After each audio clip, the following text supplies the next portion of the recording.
I left tech. Tech lost me, my expertise, my connections, and my passion. Tech lost me and my 25 years of experience, skills, wisdom, and value. It doesn't have to be this way. We don't have to lose so many women from tech. Tech can disrupt itself and become more equitable, less welcoming to bullies, and more useful to society. You can be the change, starting with befriending your own internal dragons. My name is Cindy Gross. My pronouns are she, her, they. I am a white woman and a citizen of the Delaware Tribe of Indians. I reside on the stolen lands of the Coast Salish and the Duwamish people who still live, love, and laugh in their rich communities. I am a chaos dragon, injecting just enough disruption around me to open new perspectives and new harmonies. I am an adaptive leader, a generative coach, and I seek wise justice. Tech rewards being hyperlogical, emotionless, and always sure you are 100% right. That's table stakes for entry to the room. In tech, I was constantly reminded I didn't fit. In a room full of men, I said I had women candidates for our open position, and my manager's immediate instinctive response was, "We won't lower the bar for them." Now picture that. He meant they lowered the bar to let me in, right? But really nothing was lowered because the success bar is shaped like a white man with irrelevant gates and proxies that exclude so many qualified people or cut us deeply as we fight our way in. Every individual in the room can care deeply about diversity, equity, and inclusion, and the system will still force inequitable outcomes when we ignore the shape of that success bar. We pretend the system doesn't shape our choices, and that is why the tech workplace is still overwhelmingly dominated by people who look like a handful of so-called tech superstars. We filter for that likeness, that sameness, that flattened, one-dimensional experience. What I just described, what so many of us here have experienced, is an adaptive challenge, a conflict of values within a system. In tech, the values of fairness, diversity, equity, and belonging are allowed to stay in conflict with the values of individualism, speed, profit, perfection, and efficiency. The system works exactly as designed to uphold one set of values over all the others. It's not broken, so we implicitly resolve these conflicts as not a bug, it's by design. And the system says don't pay attention to the success bar. The bar is by design, and the design must be the right one because it's the one we have. We keep the status quo, and at best we nibble at it around the edges. We pay attention to the dragon saying loudly, "Things have always been this way, and doing anything else is too hard, too complex, and too dangerous to contemplate." Or we can be bold. We can upgrade to a newer version of workplace culture. We can upgrade the entire workplace system with a focus on relationships and community. We can push out a new framework and adapt our mindsets and tools to the new framework. We can befriend that scary change dragon and nurture workplaces where we thrive. And this starts with a focus on living into adaptive leadership. Focus on relationships. Relationships with our coworkers, our customers, with society as a whole. And that requires learning new ways to think, new ways to be in the world. We start with ourselves, with our own hearts and minds. And as we learn more about how and why we're thinking and acting as we do, as we incorporate more allyship skills and systems thinking frameworks into our internal landscape, we are better positioned to create the systemic change we claim to want. A more equitable, more anti-racist world.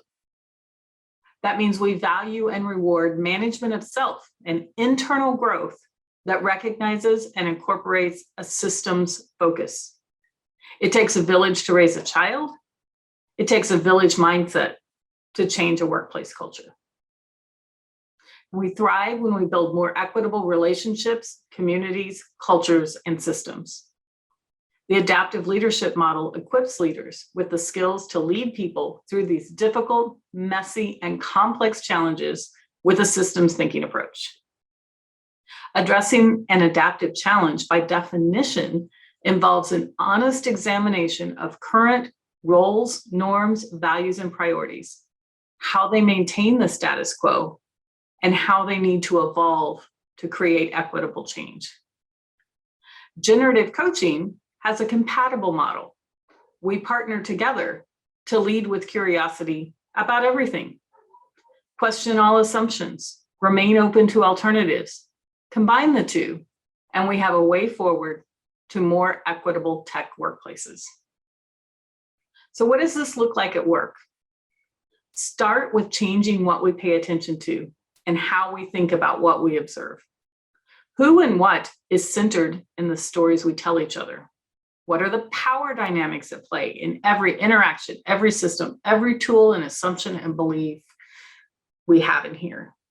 What other truths are hidden behind the one that's said out loud? And how can we tell those stories differently? This may seem abstract, but it's not. It's incredibly personal, actionable, and concrete. Think of it like a data streaming service, something where you push the data through a query. The status quo has given us a set of streaming queries to view and filter the data, so we only pay attention to the rows and columns that make it through the streaming filter.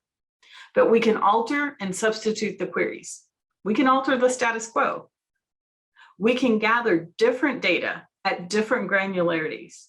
We can listen differently and listen to different people. Let's look at tech hiring. The system gives us a query that filters for or tells us to pay attention to confidence and passion in the people we might hire. The narrative here is that confidence is a proxy for competence, and passion is a proxy for a hard worker who will persist to find a solution.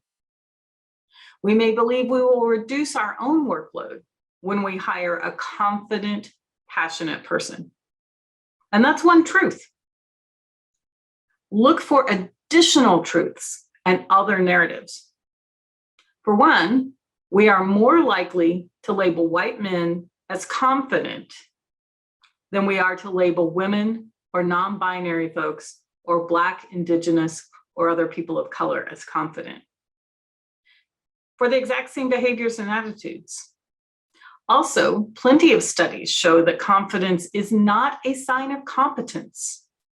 It's often a mask for the opposite, incompetence. Similarly, people who are passionate about something may get stuck and resist new assignments or refuse to accept guidance from others on their team, becoming roadblocks who steal energy from their teammates. So what's another query we can substitute?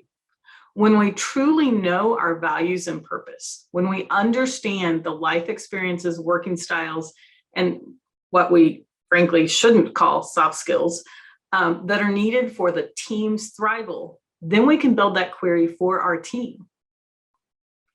Adaptive leadership paired with generative coaching is how we shift an entire system, an entire workplace culture.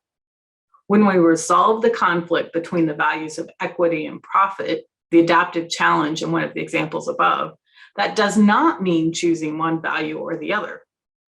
True innovation resolves the conflict so both values exist side by side.